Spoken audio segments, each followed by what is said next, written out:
Good day mga kamitsu. So, pag-usapan natin yung topic natin ngayon regarding sa kahit nakatira ka sa subdivision or village man yan, exclusive, nagkakaroon pa rin ng problema. Ano kaya yun? Bakit kaya yun? So, explain ko po yung mga kamitsu.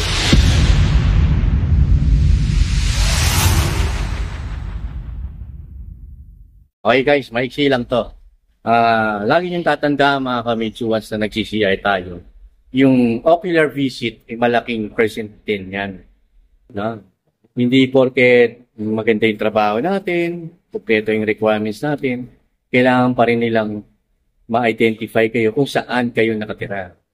So, nagkakaproblema minsan, kasi minsan hindi naaalala kasi ng mga clients na yung mga gwardiya ng subdivision, hindi nagpapapasok. No? Hindi naman sila nagbibigay ng information dahil mayroon data privacy yun. So, kailangan making sure na sabihan nyo rin yung gwardiya na para at least alam nila yung gagawin. Kasi minsan, nakakalimutan din. So, ito, ginawa ko tong video na to para reminder sa lahat na once na nag-apply ka ng car loan, make it sure na sabihan natin yung gwardiya or yung pinaka-OIC ng security agency na may hawak ng subdivision ninyo para at least mapagmaitingan nila. Kasi hindi pwedeng isa lang masabihan natin kasi malay nyo, off-duty siya. So yung sumunod na duty, hindi niya alam. So hindi talaga magpapapasok yun. At kung sakaling tanongin yan, dyan mo ba nakatira si hindi ho magbibigay ng information yun dahil meron pong privacy yan. No? So, siguro yung iba, may nakausap ako na kailangan pang pumunta sa Homeowners Association, humingi ng request ng letter na papapasukin nila yung mga naghahanap sa kanila. So, isa yun sa mga reminders ko na hindi porket nasa village tayo, maganda, may parking, na-approve agad-agad. No? So, kailangan din na mapaalala ko sa inyo yan para at least handa tayo sa lahat na kasi mahirap na. So, sayang naman yung application natin. So, ganito lang kaiksi ito, mga kamitsu. Ano pa bang kaya ko idagdag? Isa kasi sa mga subdivision na magandang na-approve. No? Kaya ginawa ko itong video na to para may remind kayo. Dahil unang-una, yung security ng sasakyan, yung safety ng sasakyan. Siyempre nga naman, nasa loob ng subdivision, hindi yan basta-basta nawawala. Kung sakaling meron namang mga subdivision na townhouse siya, na walang parking, di ba? Minsan may ganun maliit lang yung lupa. So, sa harapan pwede yan, no? May rules sila dyan na sa kanan lang pwede mag-park yung mga homeowners. Yung iba naman, sa kaliwa lang pwedeng mag-park ang mga homeowners. O kaya meron silang mga designated na parking, no? Na binigay sa kanila ng asosasyon. Kaya safe na safe. So, isa yan sa maganda kapag subdivision ka. No, pero hindi naman ibig sabihin na once na nasa city ka, hindi ka nila i-approve. Basta lagi niyong tatandaan, ang mga pupunta sa inyo, yan po yung mga collection agency, yan po yung mga nangahatak na malaki ang percent po niyan sa approval. Kailangan ma-identify ka. Kahit city ka, makita naman nila yung bahay niyo at na-locate ka. So lagi niyong tatandaan, pag ocular visit, hindi ho yan lahat pupunta ng bahay din. Minsan, nagtatanong lang din po yan sa kapitbahay. No? Kung kilala kayo. So, ano ang dapat natin gawin? Hindi naman importante agad na kumuha kayo ng barangay certificate o barangay clearance. Pero mas maganda yung meron na.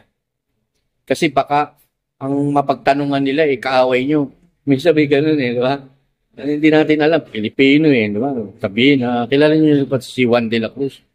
Oo, natakan ng sakin yun, di ba? O kaya kung anong paninira pang sabihin, hindi namin kilala yan, baguhan lang yun.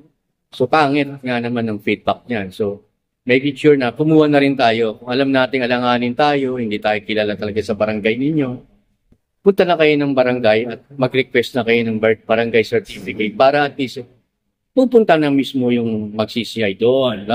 Oo, sasabihin ni Kagawad, o kaya sasabihin ni Chairman, oo, residente rito yan. So, ganoon na lang, i-share nyo to sa mga nagpaplano na kumuha ng sasakyan para at least na-inform ko kayo. So, ganoon na lang at handa kayong tumulong. Handa akong tumulong para sa inyo, may kilala na kayo. Stay tuned for car loan tips and guides on my YouTube channel, Mitsubishi Agent Coulson. I see it now. Apply now. Perfect for local employees, business owners, freelancers, virtual assistants, and Filipino overseas workers. For your requirements, be ready with your 2 valid government IDs, proof of billing, and fill up your application. For locally employed, send me your COE with compensation, company ID, and 3 months payslip. For business owners, just add 3 months bank statements and DTI permit. For virtual assistants, send me your COE with compensation, 3 months latest payslip with bank payroll statement. For OFW, you will be assigning your spouse as your principal and you as the co-borrower. Just send me your contract, passport, and proof of remittance.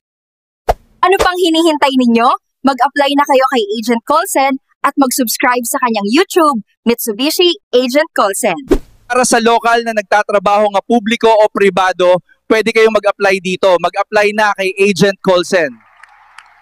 OFWs ay dapat laging magpadala ng pera sa inyong mga mahal sa buhay sa Pilipinas at mag-apply para sa car loan. Magpadala na tayo ng pera. Simula na ang pagbubukas ng bank account at mag-apply na kay Agent Coulson. Magbukas ng bank account! Virtual assistants, let's stay up late and apply now with Agent Coulson. For the family's dream car. Ano ngayon, mga marino? Magpadala ng pera sa Pilipinas at mag-apply na kay Agent Coulson. Yahoo! Welcome to Mitsubishi Agent Coulson!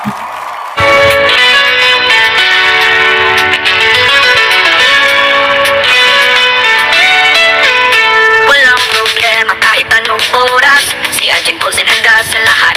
Mitsubishi dreams sa kamay, sa kanya siguradong alalay. Mga tanong mo laging sagot, kay Coulson walang komplikasyon. Tuturon tips bawat habang, ikaw di maliligaw sa daan. Si Coulson ang kaibigan mo, sa bawat kotse handang tumulong. Exciting, bumuhatid niya, ang pangarap mong ride ay nasa kanya.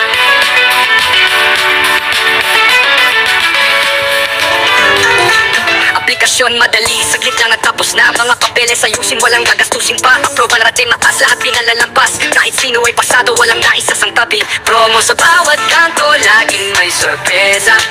Sa lahat ng naghahanap, walang impis na alo. At all on tips, binibigay ng maaga. Si Agent Coulson, sa di laging panguna. Mga diskwento bonuses, sa'yo'y pinalalapit. Mga customer naghihintay sa kanya, laging kumapit. Mitsubishi ang pangalan sa daan ay maangas. Sa bawat biyahe mo, siguradong di pa. Si Agent Coulson, kausap mo sa umaga, nag-aalok ng Mitsubishi, laging may bandera. Lahat ng modelo mula Mirage hanggang Montero, sa kanya mo hanapin para laging panalo. Aplikasyon madali, saglit lang at tapos na. Mga papeles ayusin, walang gagastusin pa. Approval matatakas, lahat pinalalagpas. Kahit sino ay pasado, walang naisasanda. Aplikasyon madali, saglit lang at tapos na. Mga papeles ayusin, walang gagastusin pa. Approval matatakas, lahat pinalalagpas. Kahit sino ay pasado, walang naisasanda. Promos sa bawat kanto, laging may sorpresa. Sa lahat ng naghahanap, walang mintis na alo. At walang tips binibigay ng maaga. Si Agent Coulson sa di laging panguna. Mga diskwento at bonuses sa'yo'y pinalalapit. Mga customer naghihintay sa kanya, laging kumapit. Mitsubishi ang pangalan sa daan ay maangas. Sa bawat biyahe mo, sigurado di palpak. Walang